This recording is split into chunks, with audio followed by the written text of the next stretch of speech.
This story is titled, My Wife Left for a Month-Long Trial with Her Lover, saying she'd choose between us after, but I made it simple by filing for divorce.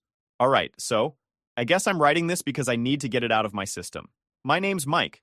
I'm 31, and until recently, I thought I had my life figured out. I've always been a pretty simple guy. No wild ambitions, no crazy drama. I've got a steady job as a software developer, a decent house in a quiet neighborhood, and until not too long ago, I thought I had a strong marriage with a woman I truly loved. Laura and I met about 8 years ago, and looking back, it feels like a lifetime ago. I was 23, fresh out of college, working my first job, and honestly, pretty clueless about life. She was 22 and working as an assistant at a marketing agency while still figuring out her own career path. For the record, she never did and ended up a stay-at-home wife. We met at a mutual friend's barbecue, one of those casual backyard setups where everyone's holding cheap paper plates and someone's always burning the burgers. She was the one who approached me, cracking some sarcastic joke about how I looked like I was strategizing my escape plan. I don't even remember my response, but she laughed, and somehow we ended up chatting for the rest of the evening. From that point on, things moved pretty fast.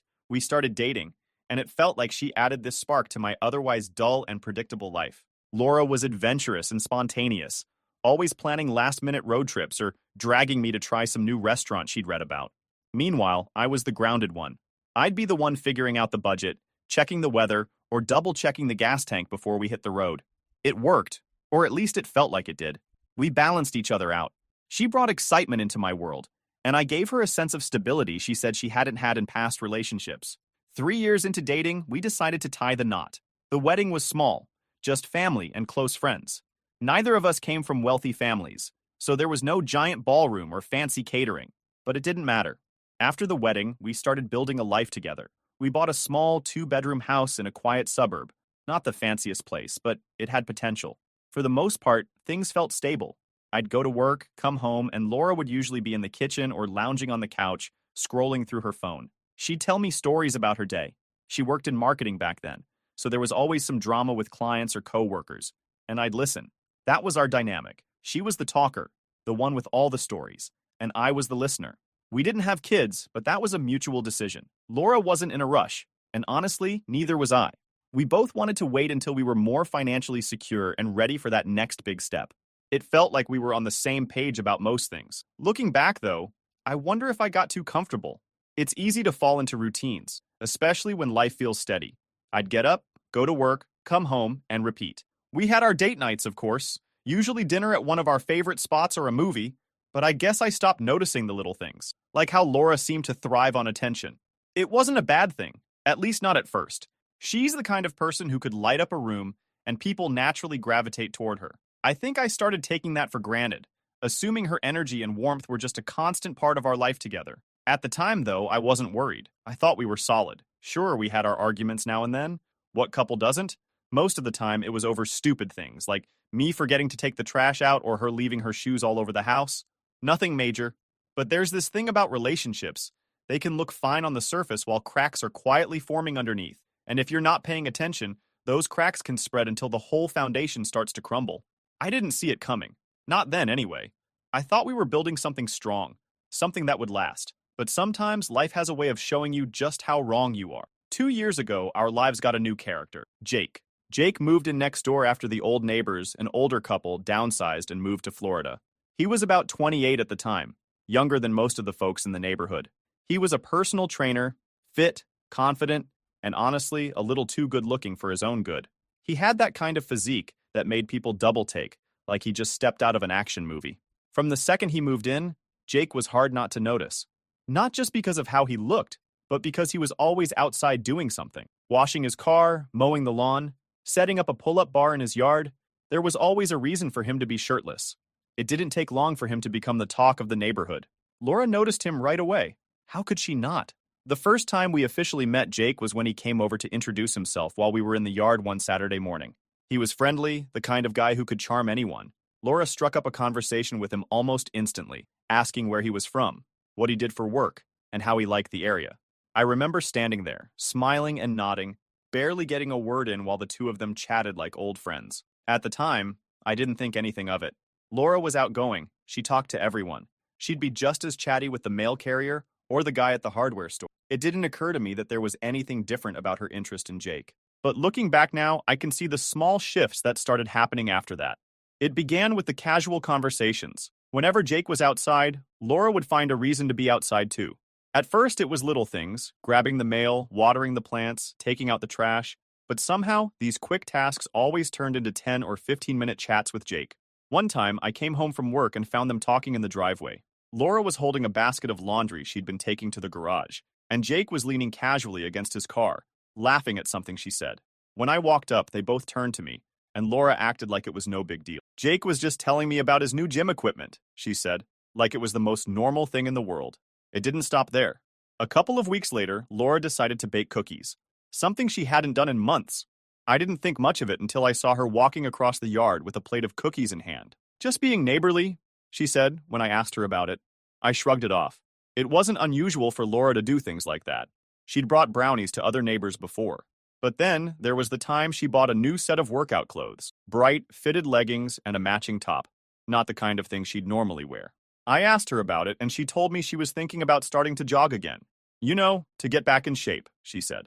I didn't question it. Laura had gone through fitness phases before, where she'd get excited about working out for a month or two and then lose interest. But this time, her timing was convenient. You see, Jake jogged almost every morning. I'd see him out there, earbuds in, running laps around the block. And wouldn't you know it, Laura decided her new jogging routine would start at the exact same time Jake was out there. One morning, I caught them chatting on the sidewalk when I was leaving for work. Laura was stretching, and Jake was showing her some kind of technique to avoid shin splints. I didn't say anything, just gave a small wave and drove off. But something about the scene stuck with me. It was around this time that I started noticing Laura's phone habits changing too. She'd always been glued to her phone, scrolling through social media, texting her friends. But now, she seemed guarded. There were a couple of times I walked into the room, and she'd quickly lock her screen or flip her phone over like she didn't want me to see it. One night, I noticed she was scrolling through Instagram, and when I glanced over, I saw Jake's name at the top of the screen. She quickly swiped past it, but I caught enough to know she was looking at his profile. When I asked her about it, she brushed it off. I was just checking out his fitness posts, she said. He's got some good workout tips. I wanted to believe her, so I let it go. But the little things kept piling up. Another time I was working in the garage when I heard laughter coming from the backyard. I stepped out to see Laura and Jake standing near the fence, laughing about something. Laura was holding a glass of iced tea, and Jake was gesturing animatedly as he told some kind of story. When Laura saw me, she waved like nothing was out of the ordinary. Jake was just telling me about this funny thing that happened at his gym, she said later when I asked her about it. It was starting to feel weird. I don't want to sound paranoid, but you can tell when something's off. There was this new energy in the way Laura talked about Jake. She'd casually mention things he said or did, like Jake's thinking about getting a dog, or Jake recommended this great protein shake. It wasn't what she was saying. It was how she was saying it. And then there were the glances. You know the kind I mean. When we were outside and Jake happened to be around, I'd catch Laura stealing little looks in his direction. It was subtle, but once you start noticing it, you can't unsee it. At this point, I still hadn't said anything. Part of me didn't want to believe there was anything to worry about. I trusted Laura. We'd been together for years, and I thought we had a good thing going. But another part of me, the part that couldn't ignore the pattern, was starting to wonder. I decided to keep quiet for now, but I started paying closer attention. If something was happening, I needed to see it for myself. It was a Saturday morning, and I remember it clearly because it started so damn normal. I woke up early, like I usually do, made myself a cup of coffee, and sat at the kitchen table scrolling through the news on my phone. Laura was still in bed, which wasn't unusual. She liked her lazy mornings, especially on weekends. The house was quiet, just the sound of the coffee machine humming in the background, and for a moment, I actually felt relaxed. Funny how that works. You think everything's fine because you have no idea what's coming. Laura came into the kitchen about an hour later. She was in her pajamas, hair still messy from sleep, holding her phone in one hand and rubbing her eyes with the other. She sat across from me at the table, and I could tell something was up right away. She had this nervous energy about her, tapping her fingers on the table, glancing at her phone like she was avoiding eye contact. "You okay?" I asked, setting my phone down. She nodded quickly, then shook her head. "Actually, no," she said, letting out a deep breath. "We need to talk." Now anyone who's been in a relationship knows those 4 words rarely mean anything good. My stomach tightened, but I tried to play it cool. "All right," I said, leaning back in my chair. "What's going on?" Laura hesitated, her eyes darting around the room like she was trying to find the right words. Finally, she looked at me and said, I don't know how to say this, so I'm just going to say it. I think I have feelings for Jake. For a second, I thought I misheard her. What? I asked, leaning forward like getting closer would help the words make more sense. She bit her lip, looking genuinely uncomfortable. I didn't mean for it to happen, she said quickly, like she needed to get ahead of the backlash. It just happened. I've been spending time with Jake, and I feel this connection, and now I'm confused. Confused? That word hit me harder than anything else. She didn't just say she felt guilty or that it was a mistake. She said she was confused, like this was some kind of dilemma she needed to figure out.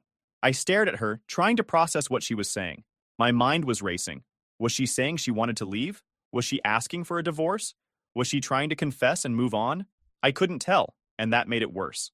So, what does this mean? I asked finally. Are you saying you're done with us?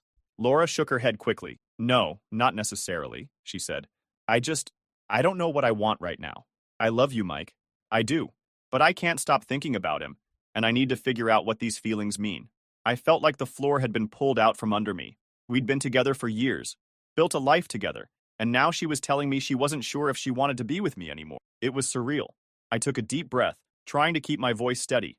So what are you saying? You want to take a break? She hesitated, then nodded. Kind of, she said. I need time to figure things out. I was thinking, maybe I could take a month to spend some time with Jake and see if there's something real there. If it doesn't work out, then we can focus on us. I blinked, completely stunned by her audacity. You're serious, I said, not even phrasing it as a question. Laura nodded, her eyes pleading. I know it sounds crazy, but I don't want to throw away what we have without being sure. I don't want to live with regrets, you know? Regrets. That word stuck in my head like a splinter. She was talking about regrets like she was the one risking everything, like my feelings were secondary to her figuring out her life. I sat there, staring at her, a mix of anger and disbelief bubbling under the surface.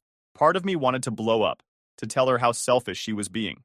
But another part of me, maybe the calmer, more calculating part, decided to stay quiet and let her dig her own hole. All right, I said finally, leaning back in my chair. Laura blinked, clearly caught off guard. Wait, really? Sure, I said, shrugging like it was no big deal. If you think that's what you need, go ahead. Her expression shifted, like she wasn't sure if I was being genuine or sarcastic. I just think it's the best way to figure out where my heart is, she said cautiously. Sure, I repeated. Do what you need to do. Inside, I was already done. The second she said she wanted to spend a month with another man, my brain flipped a switch. But I didn't want to show my cards just yet. If she was willing to throw away our marriage for some fantasy with the neighbor, I wanted to see how far she'd take it. Laura let out a relieved sigh, like she'd just been granted permission to do something heroic. Thank you, she said, reaching across the table to touch my hand. I know this is a lot to ask, but I really believe it's the right thing for us. I pulled my hand away, standing up and grabbing my coffee mug. Sure, I said again, my tone flat. If that's what you need. She didn't say anything after that, just sat there, probably processing the fact that I wasn't arguing or putting up a fight. But inside, I was already making plans. Over the next few days, Laura started packing a small bag. She told me she'd be staying with Jake, and she made it sound so casual, like it was just another temporary thing. She didn't even seem to notice that I wasn't asking any questions or putting up any resistance. The day Laura left, the house felt different. Not empty exactly, but quieter, like someone had turned the volume down on my life. I stood in the living room after she walked out, her duffel bag slung over her shoulder, and I just stared at the door. I thought I'd feel angry or heartbroken, but all I felt was this strange calm, like the weight of pretending everything was okay had finally lifted. I walked into the kitchen, poured myself a glass of water, and just stood there, trying to process what had just happened. My wife, someone I'd been with for years, someone I thought I'd grow old with, had left to figure things out with the guy next door. If it weren't my life, I'd have thought it was some ridiculous TV drama. The first few days were strange. I started noticing the little things she'd left behind. Her favorite mug on the kitchen counter, a pair of shoes near the door, a blanket tossed over the back of the couch. I thought about moving them, but then I decided to leave them where they were. Not because I missed her, but because I didn't want to waste the energy. I threw myself into work, taking on extra projects to fill my time. I stayed late at the office, not because I needed to, but because I didn't want to go home to that empty house. When I wasn't working, I hit the gym, hard. I hadn't been a regular gym goer before, but there was something satisfying about pushing myself physically, like I could sweat out all the frustration I was feeling. Friends started to notice something was off. A couple of them asked why Laura wasn't around, And I gave them vague answers. She's staying with a friend for a bit, I said, trying to sound casual. I wasn't ready to get into the real story yet. My dad was the only person I told the truth to. I called him a few days after Laura left, and the first thing he said was, "What's wrong?" He's always been good at reading me, even over the phone. When I told him what happened, there was a long pause on the other end of the line. Then he said, "Well, son, I hate to say it, but it sounds like you're better off without her." At first, I wasn't sure how to respond. I'd expected him to be more upset, or at least ask more questions. But then he said something that stuck with me. "If she doesn't know your worth, why should you wait around for her to figure it out?" He was right. I'd spent so much time trying to make sense of Laura's decision, trying to figure out where I went wrong, that I hadn't stopped to think about what I deserved. I wasn't just some option for her to come back to if her fling with Jake didn't work out. That night, I sat in the dark living room, staring at the wedding photo on the mantel. We looked so happy in that picture, so sure of our future. But now, it just felt like a reminder of everything that had gone wrong. By the end of the week, I'd made up my mind. I wasn't going to sit around waiting for Laura to make her grand decision. I was going to make my own. The next day, I called a divorce lawyer. Sitting in that lawyer's office was surreal. I explained the situation, trying to keep my voice steady, even though part of me still couldn't believe it was real.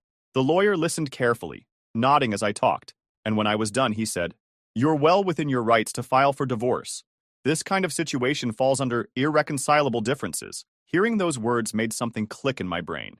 Irreconcilable differences. That's what we'd become. Laura and I weren't on the same page anymore, and maybe we never had been. The lawyer walked me through the process, explaining what I needed to do and what to expect. By the time I left his office, I felt a strange sense of relief, like I was finally taking control of my own life. Back at home, I started taking small steps to prepare for the inevitable. I moved some money into a separate account, just in case things got messy later. I went through the house and started mentally dividing up what was mine and what was hers. I didn't touch her stuff yet. I figured I'd wait until things were official. But in my mind, I was already making plans for what the house would look like without her. The days turned into weeks, and I started getting used to the quiet. It wasn't as bad as I'd thought it would be. In fact, it felt kind of peaceful. I didn't have to deal with Laura's constant chatter, or the little arguments over stupid things, like whose turn it was to do the dishes. Meanwhile, I started hearing things through the grapevine. A neighbor mentioned seeing Laura and Jake at the park together, looking cozy. Another one said they'd spotted them at a cafe downtown. I nodded and smiled, acting like it didn't bother me. But inside, I felt a mix of anger and pity. Anger because she'd thrown away everything we had for some fling with a guy who probably wouldn't stick around. Pity because I knew it wouldn't end well for her. Jake didn't strike me as the type to settle down, and Laura was going to find that out the hard way. By the third week, I'd stopped checking my phone for messages from Laura. I figured if she wanted to talk, she'd reach out, but I wasn't holding my breath. I was done waiting for her. One night, while I was cleaning out the garage, I found a box of old photos from when Laura and I first got together. For a moment, I felt a pang of sadness, remembering how happy we'd been back then. But then I thought about all the little red flags I'd ignored over the years, all the times I'd put her needs ahead of mine without even realizing it. I closed the box and pushed it aside. I didn't need those memories. It was almost a full month to the day when Laura decided to make her grand return. I hadn't heard much from her during her little trial with Jake. The few texts she sent were vague at best. "Hope you're doing okay," or "We'll talk when I'm back." She didn't even try to give me updates or pretend she was torn about her decision. It was like she'd already written me off as Plan B. By this point, I'd stopped caring. I wasn't waiting by the door, hoping she'd come to her senses. I wasn't pacing the house, wondering what she and Jake were up to. I'd filed for divorce, and my lawyer had already started drafting the paperwork. As far as I was concerned, the marriage was over. But I didn't tell her that. Not yet. When she walked through the door, it was like nothing had changed. For her, anyway. She had her bag slung over her shoulder, her hair perfectly styled, and this confident look on her face, like she'd just come back from a vacation and expected me to roll out the red carpet. "Hey," she said, setting her bag down by the door. "I'm back." I was sitting on the couch, flipping through channels, and barely looked up. "Welcome back," I said, keeping my tone neutral. She paused, like she was expecting more of a reaction. When I didn't jump up or ask her how it went, she walked over and sat on the arm of the couch. "We should talk," she said, her voice soft and careful. I muted the TV and turned to face her. "All right," I said, crossing my arms. "Talk." Laura smiled, the kind of smile she used when she was trying to smooth things over. "I've done a lot of thinking," she began, "and I've realized some things about myself. About us. About what I want." I just nodded, waiting for her to continue. She took a deep breath. like she was about to deliver some heartfelt speech. I care about you, Mike. I really do. And I think we can work through this. I think we can rebuild what we have. Rebuild. She said it like it was as simple as fixing a leaky faucet. I didn't say anything, just kept looking at her, letting her fill the silence. She seemed a little thrown off by my lack of response, but kept going. Jake's a great guy, she said, and I had to bite my tongue to keep from laughing at how casually she brought him up. But I realized he's not what I need. He's fun, sure, but he's immature. He doesn't have the stability that you have, and I think I was just caught up in the excitement of it all. There it was, her big revelation. She'd tried out the shiny new toy and decided she liked the old one better. Uh-huh, I said, my voice calm. Laura blinked, like she was expecting more of a reaction. I know I've hurt you, she said, reaching out to touch my arm. But I really believe we can get past this. We've been through so much together, Mike. We have history. That's not something you just throw away. I let her finish, let her spill all her carefully rehearsed lines about love and forgiveness, and starting fresh. Then, when she finally stopped talking, I stood up and walked over to the kitchen counter. I opened a drawer, pulled out the stack of divorce papers my lawyer had sent over, and set them on the table in front of her. What's this? She asked, her smile faltering. Divorce papers, I said simply. Her face went pale. You're kidding, she said, letting out a nervous laugh. Nope, I said, leaning against the counter with my arms crossed. I'm not kidding. For a moment, she just stared at the papers, like she couldn't believe what she was seeing. Then she looked up at me, her eyes wide. You're divorcing me? Yeah, I said, my tone steady. I'm not interested in being your second choice, Laura. Her expression shifted from shock to anger in an instant. Second choice? She snapped. That's not what this is. I was confused, Mike. I needed time to figure things out. And in the process, you decided to test the waters with another man, I said, keeping my voice calm. You left. You walked out on our marriage. And now you're back, because it didn't work out with him. Do you honestly think I'm just going to take you back like nothing happened? Laura opened her mouth to argue, then closed it again, her face turning red. It's not like that, she said, her voice shaking. I was trying to do the right thing. I didn't want to stay and resent you. I thought, she trailed off, her eyes darting around the room. You thought you could have it both ways, I finished for her. She stood up, crossing her arms. You're making a mistake, Mike. We can fix this. I know we can. No, I said firmly. We can't. You made your choice, and now I'm making mine. She looked like she was about to cry, but I didn't let it sway me. I'd already made up my mind. The rest of the conversation was a blur. She tried to argue, to guilt me into changing my mind. She brought up our history, our house, even the idea of starting a family someday. But none of it worked. Eventually, she stormed out of the house. I stood there for a moment, staring at the empty space where she'd been, and felt nothing. No sadness, no regret, no second thoughts, just relief. Later that night, I called my lawyer to let him know Laura had seen the papers. How'd she take it? He asked. Not great, I said, smirking. Do you want to give her time to process, or should we move forward? Move forward, I said without hesitation. It wasn't easy, standing up to Laura like that. But in the end, it was the right thing to do. She'd treated me like an option, like I was just a backup plan in case her fling didn't pan out. And if she thought I was going to accept that, she clearly didn't know me as well as she thought. I knew she wouldn't give up easily. Laura wasn't the type to just walk away from a fight, especially not one where she felt like she was losing. I'd barely had time to sit down when my phone buzzed with a text from her. This isn't over. I stared at the message for a second before locking my phone and tossing it on the couch. She was right. It wasn't over. Not yet. But it would be soon enough. The next couple of days were eventful, to say the least. Laura showed up unannounced the following evening, banging on the door like she was trying to knock it down. Mike, open the door, she yelled. I opened it, keeping my expression neutral. What do you want, Laura? She pushed past me, storming into the living room like she still lived here. We need to talk, she said, pacing back and forth. You can't just file for divorce without giving me a chance to fix things. I leaned against the doorframe, crossing my arms. You had your chance, I said calmly. You made your decision when you left. That's not fair, she shot back, her voice rising. I didn't leave to end our marriage. I left to figure things out, to make sure I wasn't making a mistake by staying. I couldn't help but let out a dry laugh. And in doing that, you proved you didn't value what we had. You don't test a marriage by running off to someone else, Laura. That's not how it works. She stopped pacing and turned to face me, her eyes red with frustration. I was confused, she said, her voice cracking. I didn't know what I wanted, but I know now. I want us, Mike. I want to fix this. Too late, I said, my tone firm. You don't get to come back now just because things didn't work out with Jake. Her face twisted with anger, and she pointed a finger at me. You're being petty, she snapped. You're throwing away everything we built over one mistake. I shook my head, keeping my composure. It wasn't just one mistake, Laura. It was a series of choices. You chose to flirt with Jake. You chose to prioritize your feelings for him over our marriage. And then you chose to leave. Those weren't accidents. They were decisions. She opened her mouth to argue but stopped herself, her shoulders slumping. For the first time, she looked defeated. What am I supposed to do now? She asked quietly. I sighed, feeling a pang of pity for her, even after everything she'd done. That's not my problem anymore, I said. You made your choices. Now you have to live with them. She stayed for another minute, looking like she wanted to say something else, but eventually she just walked out without another word.